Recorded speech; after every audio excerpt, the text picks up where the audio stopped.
It was a quiet night. In February 2017, in the small town of Athens, Texas, life moved at a steady, predictable pace. But that was about to change. A young woman named Kaylee Sawyer was enjoying a bachelorette party for a friend. The evening was filled with laughter and celebration. It was the kind of night where memories are made. No one could have known it would be her last. Kaylee was just 23 years old, a student at Central Oregon Community College, with a bright future ahead of her. She was known for her vibrant spirit and her kind heart. She was a daughter. She was a sister. She was a friend.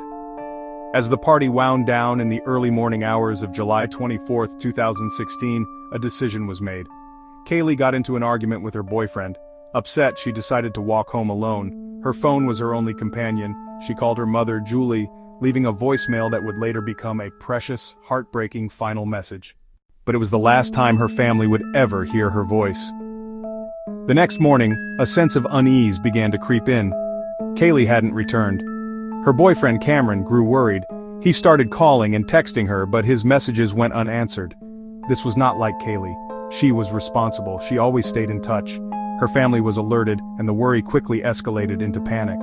Her friends joined the search, retracing her steps, calling her name into the empty streets. The hours ticked by, each one heavier than the last.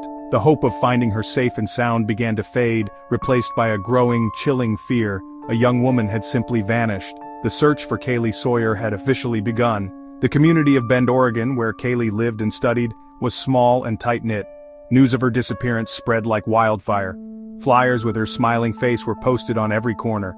Her story filled local news reports. Everyone was asking the same question: where was Kaylee? The police were called in, launching a formal investigation. They began by speaking to those who last saw her, piecing together the final hours of her night. They checked her phone records. They checked her social media accounts, searching for any clue, any hint of where she might have gone. The initial thought was that she might have just needed some space after the argument. But as the day wore on, that optimistic theory felt less and less plausible. Something was terribly wrong. The community gathered and searched for answers. As fear grew, hope dimmed. The search continued, and every lead, no matter how small, mattered. Then a break in the case came from an unexpected source. A woman named Andrea Mice came forward with a terrifying story. She told police that she had been attacked. A man posing as a security guard had offered her a ride, then tried to assault her. She fought back fiercely and managed to escape. Her description of the man and his vehicle sent a chill through the investigation. His name was Edwin Lara, a campus security guard at Central Oregon Community College, the same college Kaylee attended. Suddenly the search had a focus. The name Edwin Lara was now at the center of it all. Police knew they had to find him, and they had to find him fast.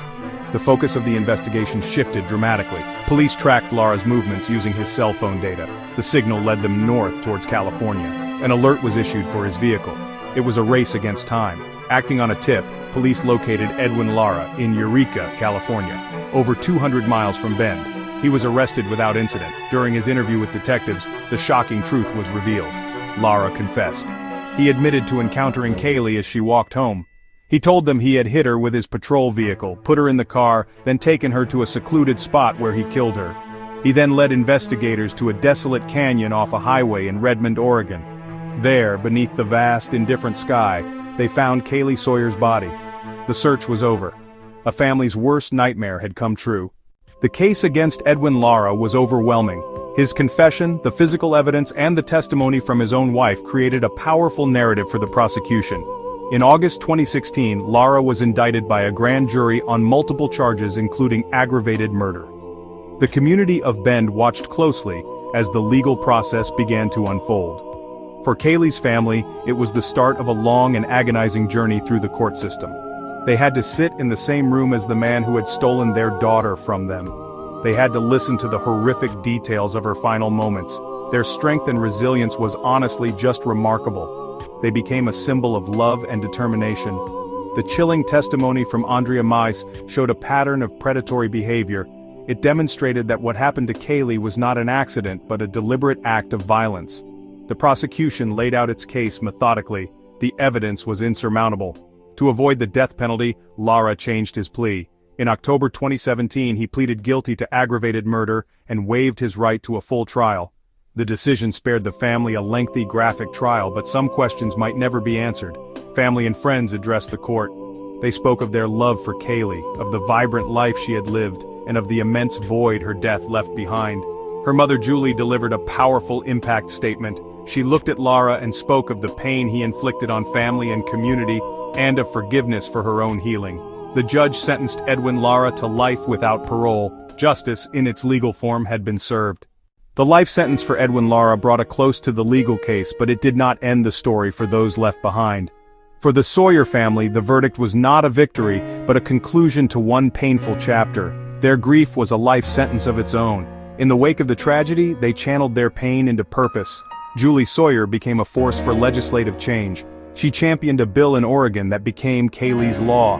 It increased accountability and regulation of private security, mandated more comprehensive background checks, required improved training standards, and created a clearer distinction between private security and sworn law enforcement uniforms. The goal: prevent the confusion that led Kaylee to trust her killer. Central Oregon Community College in Bend re-evaluated hiring, implemented stricter oversight, and overhauled campus security protocols. In 2019, Kaylee's law was signed into effect in Oregon. The family testified before lawmakers, and their efforts paid off. The impact reached far beyond the Sawyer family. Bend and Central Oregon Community College confronted hard questions about safety and trust. It changed how students, faculty, and the entire community thought about safety. The case was a reminder that evil can hide behind a uniform and a friendly face. Years later, the shadow of the crime still lingers. Kaylee Sawyer is remembered not just for tragedy but for the change her name inspired. Her family transformed grief into a public legacy of protection, a powerful and somber story of loss, resilience, community, and a mother's love. Even in the darkest acts, there's potential for light, change, and a lasting legacy. A bright life was cut short, but her memory now helps keep others safe.